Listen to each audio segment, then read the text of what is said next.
So I ended up going to prison for 16 months. This was my first imprisonment. In prison, I told Hamas about this encounter with the Israeli intelligence. In prison? In prison. Okay. I told them the truth, and this is my plan. But they said, is this everything? I said, this is everything. They said, no, you write more. So there is nothing else. So who's your handler? What's your mission? It's like they did not give me any mission. Hamas became suspicious of me. Instead of helping me, I became a suspect. But my father is one of the founders of the movement. So they could not torture me. But in the meantime, they were torturing hundreds of other prisoners for suspicion of collaborating with Israel. Dozens were killed during that time and hundreds were tortured. They destroyed their lives completely and they were brutal. Some of this was taking place in the prison you were in? In prison, all of it. All of it, I see. Okay. So I'm talking about the 16 months of a nightmare beyond anyone's imagination, where I am a suspect, but they are not touching me. While everyone else, everyone around me is being tortured and killed for 16 months. And I was wondering, is my turn going to come? But because of my father's status and their hypocrisy, and of course their shame, they did not do anything to me. But the thing is, up to that point, I did not betray. I just told them the truth, not under pressure. I thought, they could help me, that this is my plan. And this is how things went wrong between me and Hamas to the core. When I was released from prison after 16 months, Hamas followed up outside prison. My father was still in prison, but different Israeli prison at that time. So he wasn't there to protect me. And I was outraged. Was he in prison with you? No. My father was in a high security prison. I was in like more of a jail. Okay. So he wasn't inside prison to protect me. And when I was released, he was still in Israeli prison.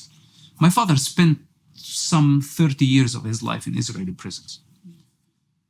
So now outside the prison, Hamas is coming after me to say, just keep us posted what's going on. And now they're, I don't want to say blackmailing me, but in the human nature, the handler of Hamas found opportunity actually to take a total advantage.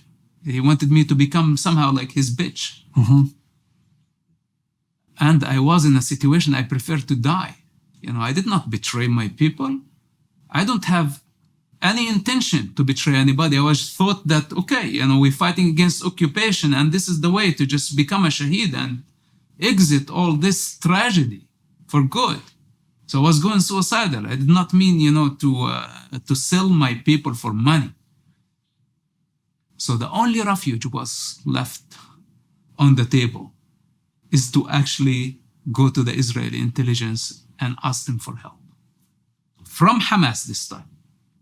Because Hamas... What were they requiring of you, the Hamas handler? What was being required of you? The moment they put you at defense and you are in a society like this, where everything is ruled based on shame and honor, it's the most shameful thing. They can ask you to do whatever they want you to do. And it's up to the individual. It's not even to the Hamas movement. So, and they're going to hold it against you for eternity. What kind of life is this? Mm-hmm. It's like someone is holding something against you, and nothing will clean that shame, no matter what you do, except if you die. Even if I became a suicide bomber, the shame will hunt me to my grave. This was the reality of it. So this is where I think everything just went out of control. I was like, since childhood, I had no mercy from these people. And right now, trying to actually just escape my misery by dying for Allah, by dying for the nation against the Zionist occupation. They're coming after me. So this is my psychic. And I was, no matter what I do, even if I die, I will never be able to please them. And why would I die? So in the first encounter with the Israeli intelligence, I told them the whole truth. How did you make contact with them? They made a contact with me. After I was released from prison, this was the original plan, wasn't it? Yeah, okay, yeah. So after I was released from prison, they contact me, and in the first meeting, I asked them, why didn't you come to help the people who were tortured in prison? If you now want me really to work for you, you abandoned money. You abandoned me. They said, none of these people who were tortured and killed had any relationship with the Israeli intelligence. It's all in Hamas' head. The handler said, I have been working with the agency for 18 years. One asset in our district was cut in the action, and this man still alive in the United States, and he gave me the name of that person. He said, this is the only one, this is the only true story. The hundreds of others who have been killed had no relation. They are all innocent people. Well, if he was telling me the truth, this is even more disastrous. And I decided to go to the back to the second meeting and the third meeting, and every meeting they were just building me up. I was so broken. Building you up in what way? Building me up in education, conversation, open conversation about who they are, what they do. And so this is when your political attitude started to switch, your attitude towards history. Not yet. This was just the early beginning. Okay. It was the early beginning. Because simply, they said, here is money. You go back to school. And they gave me enough money, exact amount that pays for my school. Mm-hmm. And when I needed to do anything financial, they said, not possible. We cannot give you any amount of money, because if we give you money and you cannot prove where you got this money from, they will kill you. So I said, you only go to school. Oh, what's my mission? There is no mission. There was no gun. There is no go spy. What school did you go? So did you go back to high school? So I went back to the high school. I graduated from high school, but also they wanted me to go to college, and I graduated 4 years college. And during that entire time, they funded my education only. And there was no other deal than that? There was no other deal. Why did they do that? Because this is how they work. And this is how the Israeli intelligence work. They say, from the beginning, they said, listen, we don't work with losers. It doesn't matter. Like, the fact that you are son of a Hamas leader does not qualify you.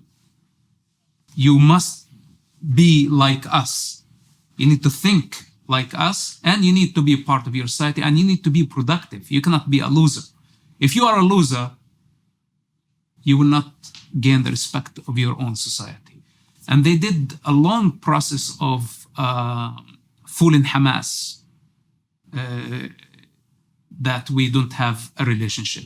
That included, some attack on our house, some arrests in the future, all type of illusion orchestrated by the Israeli intelligence to just convince the society that I was a wanted person at some point, that there was no way in the world that I had a relationship with the Israeli intelligence, especially when Hamas started building their trust with me again, and I had top secrets of the movement, but the Israelis did not act upon my intelligence or my information to just keep Hamas feeling safe for as long as possible. So part of the building me up, it was, we had hundreds of meetings, and they showed me many of the values. For example, when we got into operation later on, civilians were involved. We avoid civilians every time. The civilian involvement was a big concern for the agency. And I was really surprised, because I thought that the wisdom on the Palestinian street, that the Israelis will give you poison to put in the town's water. They will give you a gun to shoot your own people. They will make you rape women and take footage of them so you can blackmail them. They will, all type of crazy stories that it had nothing in reality.